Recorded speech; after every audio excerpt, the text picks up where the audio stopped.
Hey Bob, about symbolism.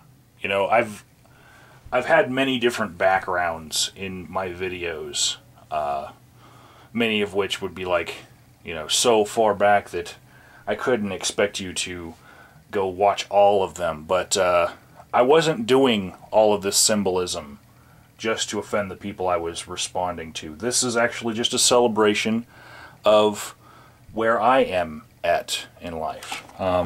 See, I got my science fish and my Cthulhu fish and my devil fish and my Freud fish and my Jesus fish. There's something wrong with that guy.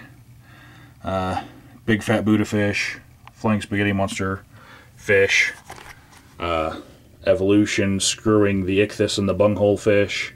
I even have a invisible pink unicorn and a pig that would presumably fly out of my ass. But yeah, I've had a lot of things around my room that I do my filming in the past, and yeah, nobody's been calling me out for the symbolism except for when I ate a cross at you, you know. But I want to put a little bit more work in this one to tell you where I'm coming from right about now, as far as how I feel about Christians and atheists having intelligent conversation that doesn't rise to the level of violence, you know. Check it out. This right here, a lot of people, they never really understood it. This is actually a yin-yang, you know.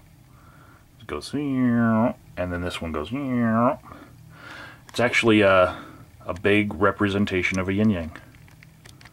No, I didn't buy my chocolate crosses or my chocolate Jesus fish at the atheist store. I actually just stocked up on them from area Walmarts because the day after Easter, all of the holiday candy goes half price, and it's the same amount of chocolate per weight. It just is half off. So, you know, if you can get past the shape that it's in, you know, chocolate half off. Yummy, yummy, yummy. So my new friend Holly from the Pikes Peak Skeptic Society, she overheard me saying that I had bought up all of the chocolate crosses and the chocolate Jesus fish from all of our area Walmarts. And she jumped up from her seat and she said, "You're the one!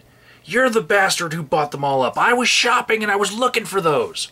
And so she told me what she wanted a Jesus fish for. And so at the next meeting, I brought her some Jesus fish, and here's what she did.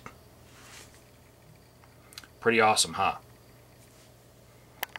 Just before I saw your video, I was actually eating fish, and I realized that, you know, I could have been eating this at you, and it would have been another symbol of your deity, you know, the whole fish thing. More about that later. Wow. So, to really make a story out of this, we're going to have to go on a field trip, Bob. Don't worry, that's not an earthquake. That's just a V8 engine. Deuteronomy 10:13. And in the end times, thou shalt see signs, signs that will warn thee that the end is coming. Signs such as children fighting with their parents, old people fighting to stay awake while you talk, and all sorts of people breathing, and all sorts of examples of things that happen all the time that are very vague.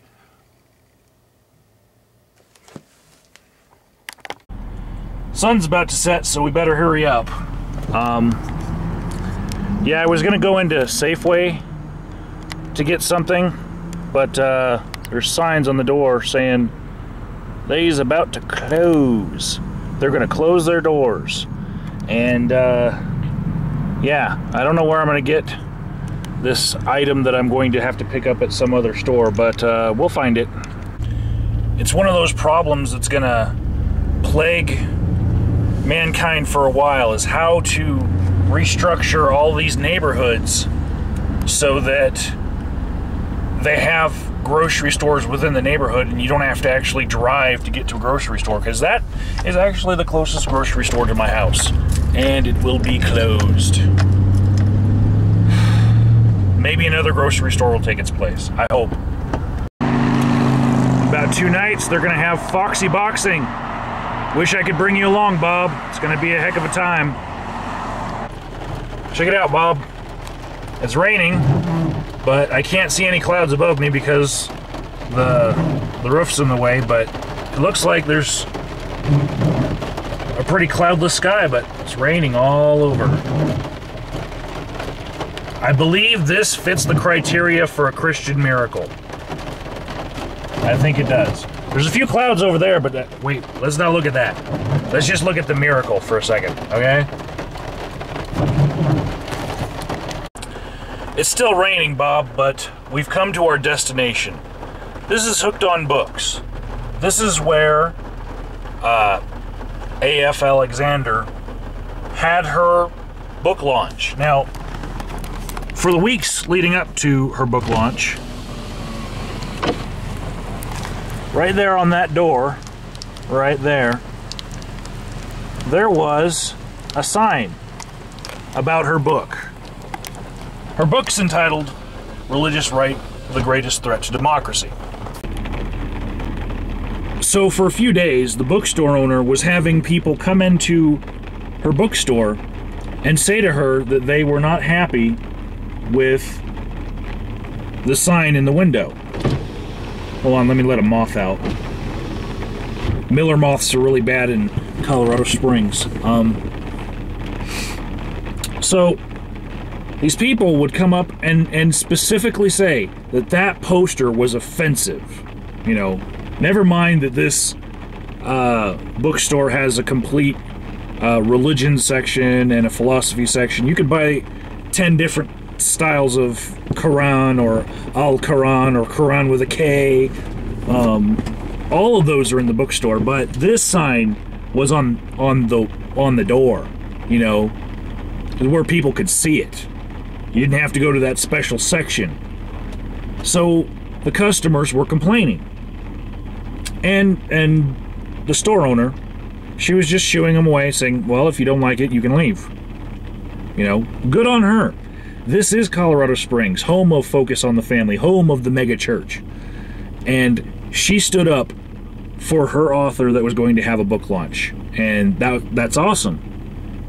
But when the author of the book told me this, I made a joke. And the joke was, well, why did those people care anyway? Because if they're that religious, then they only need one book, and they probably already own 10 copies of it around their house, you know. And yeah, it's a little bit of an atheist bigoted joke, you know, that Christians only read one book, if that. You know, just, you know, parts here and there, really. But every joke, you know, be it a little bit distasteful or not, every joke, if it's funny, it probably has a little sliver of truth in it, right? Which brings me to your MP3 player, Bob. It only plays the Bible. So then we push start. Chapter 13. And that's what it is. And as he went out of the temple, one of his disciples saith unto him, Master, see what manner of stones the whole and what Bible buildings are here. And Jesus answering said unto him, on an MP3 player. These great buildings? It's preloaded, preset with the Bible. Doesn't have anything else but the Bible. And yet, you're going to make a video with it and point it towards people who like to have a little bit more in their culture than just one book.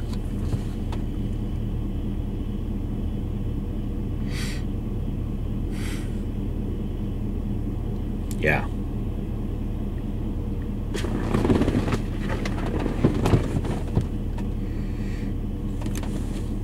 Bob, this is my copy of the book in question. The book that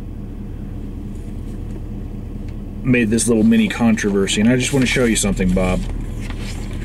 The book was autographed to me. There's my name, Michael. You know my name. I know your name, Bob. But what you don't know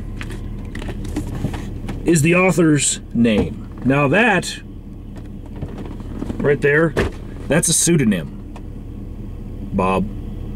That's because that writer actually has to hide her identity, because if her identity was out there, she might get death threats from your people, the people of Christ, or the so-called followers of Christ. They don't like when people write about them and put it out there in such a fashion. So that's what I'm feeling right now. You know, Bob, that's where I'm at. Why are we civil? There's got to be a reason why we're civil. So I'm trying to make this video for Bob before the sun goes down, and I gotta buy this thing at a grocery store, and I'm gonna have to go to King Soopers. But first, I want you guys to see how Pikes Peak is being covered by the King Soopers sign. If I walk a little bit this way though, I can see Pikes Peak. I don't know if that counts as a miracle for Christians. I don't know. You tell me, Bob. One thing's for sure is I'm not happy about having to go to King Soopers for anything. Well, for one, their bananas are always overripe. And you probably don't want to know why overripe bananas are a problem for atheists, Bob. Well, Bob, they've got what I came for.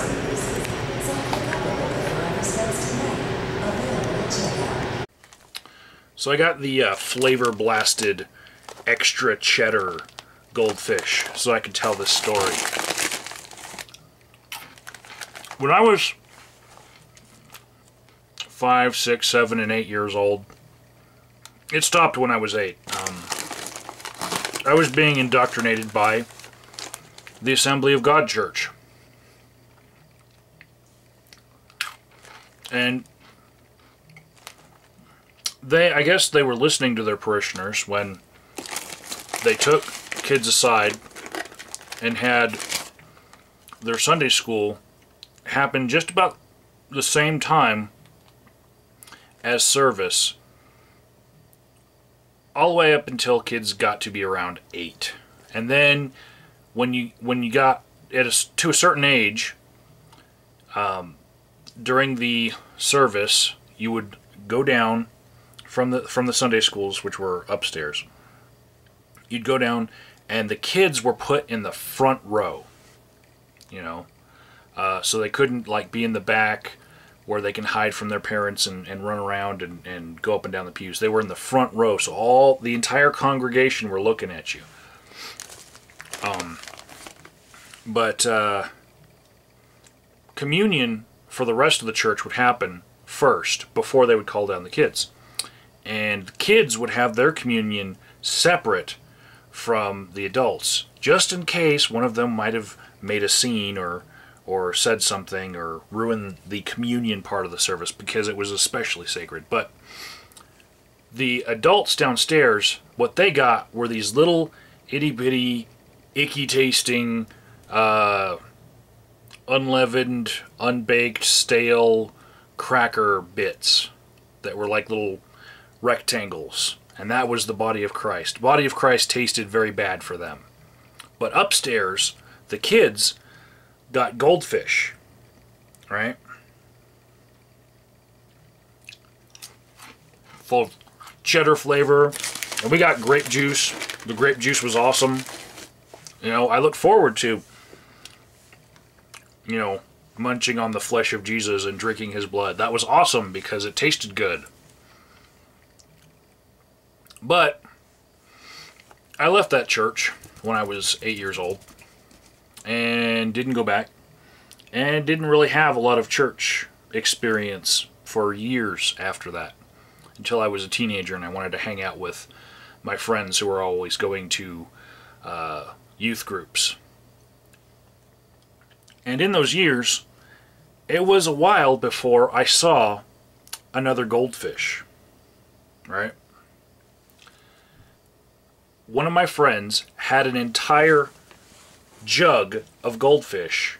It was one of those, it's like a milk container that opens at the top with a triangle, and it's just filled with goldfish, and you can get them at price clubs.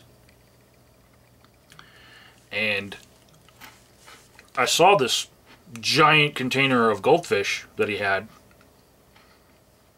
while we were playing Nintendo. And I was like, Lyle, you can't eat those. Those are for communion. You know, that's like the body of Christ. It's little fishes. They symbolize, you know, Jesus fish. You can't eat those. He's like, no, my mom bought them for me. So we just dug in, you know. I was like, cool. You can have great taste and not have to go through all the boring stuff.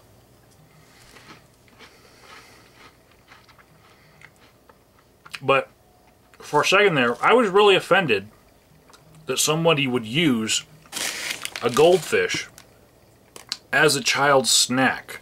Because this, to me, was the body of Christ as a kid.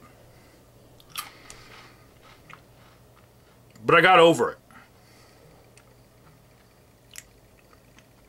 I was sheltered, and then my mind was expanded to the dimensions of a larger idea, one where we can take the symbols that some people find, you know, reverent, and we can do with them what we want, and it doesn't really hurt anyone.